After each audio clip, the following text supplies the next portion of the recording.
Rick Perry does not understand why there are unwanted teen pregnancies in Texas, okay?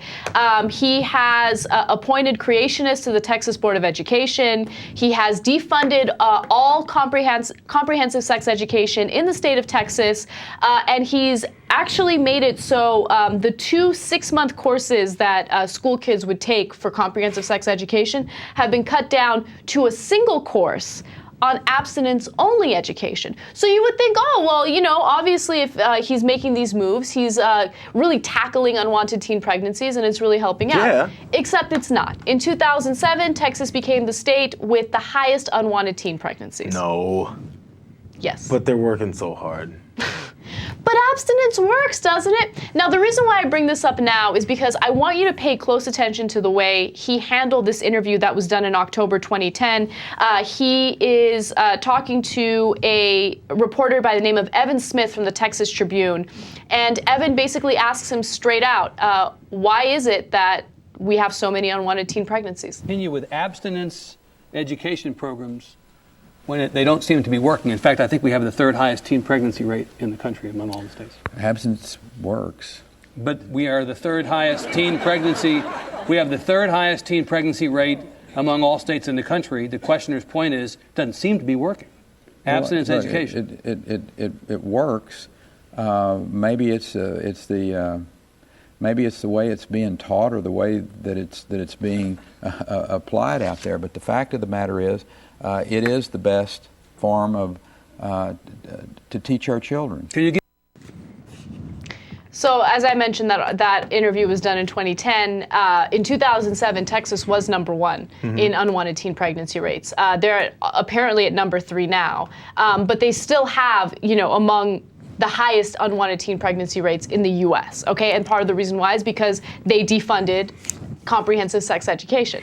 So it goes over and over and over again as saying, now this is at least what I saw and a little bit of what I read about it, was that it wasn't saying abstinence-only education works. They kept saying that, but his response kept going, abstinence works.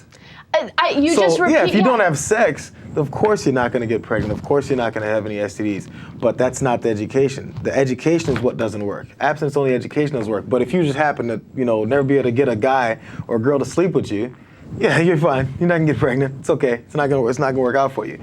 But or if you don't try to. There's some people that do practice abstinence. Fine, cool, it works. But it doesn't work for abstinence-only education. It doesn't work for the majority of teenagers. Right. It doesn't. And what I found the most problematic about that interview was the fact that he is ignoring science. He's ignoring the numbers. He's ignoring the facts based on his personal experience and his personal feelings towards something.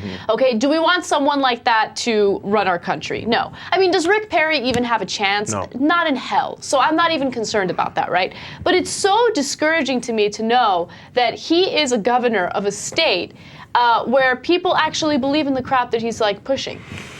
Well, we've had many stories about the textbooks, right? You know, the history books that they've changed there. It kind of goes along with what you could expect. But here's the thing: as a voter, regardless of how conservative you are, regardless of the fact that you're a Republican, as a voter, how do you watch that video and think to yourself, compelling?